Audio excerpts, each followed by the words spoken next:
Hey guys, how are you? Hello, ಎಲ್ಲರೂ ಹೇಗಿದ್ದೀರಾ? ತುಂಬ ದಿನ ಆದಮೇಲೆ. Okay, good. ಸೊ ಇವತ್ತು ನಾವು ಬೇಳೆ ಹಾಕದೆ ಸಾಂಬಾರು ಹೆಂಗೆ ಮಾಡೋದು ಅಂತ ನೋಡೋಣ. ಓಕೆ, ಸಿಂಪಲ್ ಸ್ಟೆಪ್ಸಲ್ಲಿ ಹೇಳ್ಕೊಡ್ತೀನಿ. Let's see. ಓಕೆ, ಫಸ್ಟ್ ಒಗ್ಗರಣೆ ಹಾಕೊಳ್ಳೋಣ. ಅದಕ್ಕೆ ಒಂದು ಸ್ವಲ್ಪ ಸಾಸಿವೆ, ಜೀರಿಗೆ 1 ಸ್ಪೂನ್ ಹಾಕೋಣ. ಇವಾಗ ನಾನು ಕುಕ್ಕರಲ್ಲಿ ಸ್ವಲ್ಪ ಎಣ್ಣೆ ಹಾಕಿದ್ದೀನಿ. ಎಣ್ಣೆಗೆ ಈಗ ಎಣ್ಣೆ ಚೆನ್ನಾಗಿ ಕಾದಿದೆ. ಆಮೇಲೆ ಇದಕ್ಕೆ ಜೀರಿಗೆ ಹಾಕಿದ್ದೀನಿ, ಸ್ವಲ್ಪ ಹಾಗೆ. ಈಗ ಕರಿಬೇವಿನ ಸ್ವಲ್ಪ ಒಣಮೆಣಸಿನ್ಕಾಯಿ ಹಾಕಿದ್ದೀನಿ, 1-2. ಅದಾದಮೇಲೆ ಬೆಳ್ಳುಳ್ಳಿ 4-5 ಬೆಳ್ಳುಳ್ಳಿ. ಅದಾದಮೇಲೆ ಸ್ವಲ್ಪ ಶುಂಠಿ ಬೆಳ್ಳುಳ್ಳಿ ಪೇಸ್ಟ್ ಹಾಕ್ತಾಯಿದ್ದೀನಿ. ಚೆನ್ನಾಗೆಲ್ಲ ಮಿಕ್ಸ್ ಮಾಡ್ತಿದ್ದೀವಿ ಚೆನ್ನಾಗಿ. ಹಾಗೆ ಸ್ವಲ್ಪ ಶುಂಠಿ ಹಾಕ್ತಾಯಿದ್ದೀನಿ, ಚೆನ್ನಾಗಿರುತ್ತೆ ಟೇಸ್ಟ್ಗೆ, ಆರೋಗ್ಯಕ್ಕೆ ಒಳ್ಳೆಯದು. ಮತ್ತು ಸ್ವಲ್ಪ ಚಕ್ಕೆ, ಸ್ವಲ್ಪ ತರಕಾರಿ ಹೆಚ್ಕೊಂಡಿದ್ದೀನಿ. ಈಗ ಬೀನ್ಸ್, ಕ್ಯಾರೆಟು, ಟೊಮ್ಯಾಟೊ, ಆಮೇಲೆ ಈರುಳ್ಳಿ 1-2. ಓಕೆ, ಈಗ ಬೀನ್ಸ್ ಕ್ಯಾರೆಟ್ ತೆಗೆದು ನಾನು ಒಗ್ಗರಣೆ ಹಾಕ್ಕೊಂಡಿದ್ದೀನಲ್ಲ, ಅದ್ರ ಜೊತೆಗೆ ಹಾಕ್ಬಿಟ್ಟು ಚೆನ್ನಾಗಿ ಬೇಯಿಸ್ಕೊಳ್ತೀನಿ. ಹಾಗೆ ಇದಕ್ಕೆ ಸ್ವಲ್ಪ ತರಕಾರಿ ಎಲ್ಲ ಬೇಯ್ತಾ ಇರ್ಬೇಕಾದ್ರೆ ಒಂದು ಸ್ವಲ್ಪ ಅರಶಿನ ಹಾಕ್ಕೊಳ್ಳಿ, 1 ಟೀ ಸ್ಪೂನು. ಆಮೇಲೆ 1 ಟೀ ಸ್ಪೂನು ಸಾಲ್ಟ್ ಹಾಕ್ಕೊಳ್ಳಿ. ಓಕೆ, ನೋಡಿ ಚೆನ್ನಾಗಿ ಬೇಯ್ತಾ ಇದೆ. ಈಗ ಇದ್ರ ಜೊತೆಗೆ ಬೇಕಾದ್ರೆ ಬೇರೆ ತರಕಾರಿ ನೋಡಿ 2-3 ಬೇರೆ ಹಾಕ್ಕೊಬೋದು. You can add more vegetables also.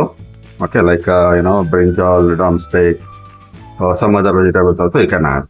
I have added turmeric powder. Then I have added little bit of salt, 1 teaspoon of salt, 1 teaspoon of turmeric powder, 1 teaspoon of ginger garlic paste also I have added. Okay, ಈಗ ಒಂದು ಸ್ವಲ್ಪ ಬೆಂದಾದ್ಮೇಲೆ after some time of cooking, add 3-4 glasses of water. 3-4 glass ಸ್ವಲ್ಪ ನೀರು ಹಾಕ್ಕೊಳ್ಳಿ. ಸ್ವಲ್ಪ ನೀರು ಹಾಕಿದ ಮೇಲೆ ಚೆನ್ನಾಗಿ ಕುದಿಯೋದಕ್ಕೆ ಬಿಟ್ಬಿಡಿ, ಅಂದರೆ ಸ್ವಲ್ಪ ಚೆಂದ ತರಕಾರಿ ಎಲ್ಲನೂ ಚೆನ್ನಾಗಿ ಬೇಯ್ಕೊಳ್ಳಿ. Okay, after adding water, allow it for some time to cook and let the water get boiled. Okay, meanwhile you can close the lid as well.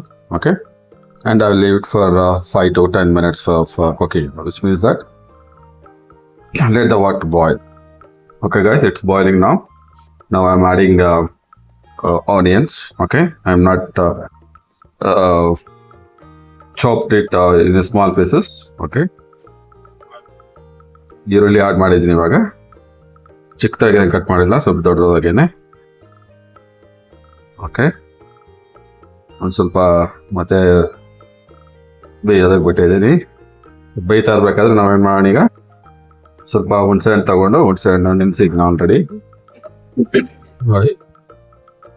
ಇದನ್ನು ಹುಣಸೆ ಹಣ್ಣು ಕಿವುಚ್ಕೊಂಡು ಸ್ವಲ್ಪ ಇಟ್ಕೊಳ್ಳೋಣ. ಓಕೆ ಓಕೆ ಗೈಸ್, ಈಗ ಟೊಮೆಟೊ ಹಾಕ್ತಾ ಇದೀನಿ. Okay, I am also adding tamarind water, little bit of tamarind water. Okay okay, ಈಗ ಒಂದು 2 ಸ್ಪೂನು ಸಾಂಬಾರ್ ಪೌಡರ್ ಮಾಡ್ತಾ ಇದ್ದೀನಿ.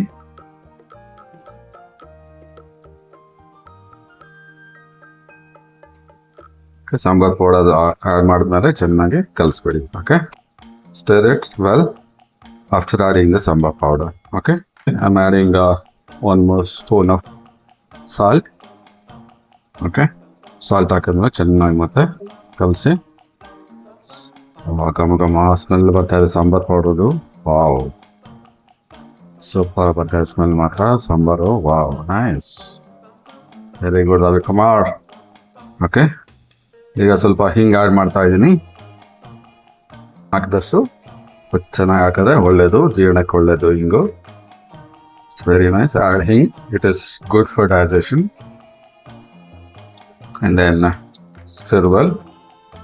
Yes, now I'm adding coriander leaves. Okay, ಸ್ವಲ್ಪ ಕೊತ್ತಂಬರಿ ಸೊಪ್ಪು ಚಿಕ್ಕದಾಗಿ ಕಟ್ ಮಾಡ್ಕೊಂಡು ಅದು ಆ್ಯಡ್ ಮಾಡಿದ್ದೀನಿ. And then take 2 table spoons of bajji flour, ಅಂದರೆ ಕಡಲೆ ಹಿಟ್ಟು. 1-2 ಸ್ಪೂನ್ ಕಡಲೆ ಹಿಟ್ಟು ತೊಗೊಂಡು ನೀರಲ್ಲಿ ಕಲಿಸ್ಕೊಳ್ಳಿ. ಚೆನ್ನಾಗಿ ಉಂಡೆಗಳಿದ್ದಂಗೆ ನೀಟಾಗಿ ಕಲಿಸ್ಕೊಳ್ಳಿ, ಉಂಡೆಗಳಿದ್ದಂಗೆ. Okay okay, mix it well. ಈಗ ಆ್ಯಡ್ ಮಾಡಿ ಅದನ್ನು ಕಲಿಸ್ಕೊಂಡ್ರು ಕಡಲೆ ಹಿಟ್ಟು ನೀರನ್ನ ಆ್ಯಡ್ ಮಾಡಿ ಸಾಂಬಾರಿಗೆ ಮತ್ತು ಕುದಿಲಿಟ್ಬಿಡಿ 2 ನಿಮಿಷ. Also adding little bit of jaggery.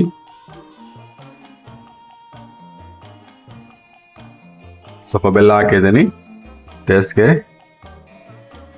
Okay guys, now the sambar is almost ready. I'm just tasting it just to taste whether the salt and everything is perfect, the mixture is perfect. Okay, I'm just tasting.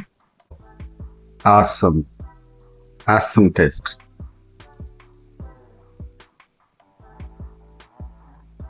Okay guys, sambar ready ga kudita ide.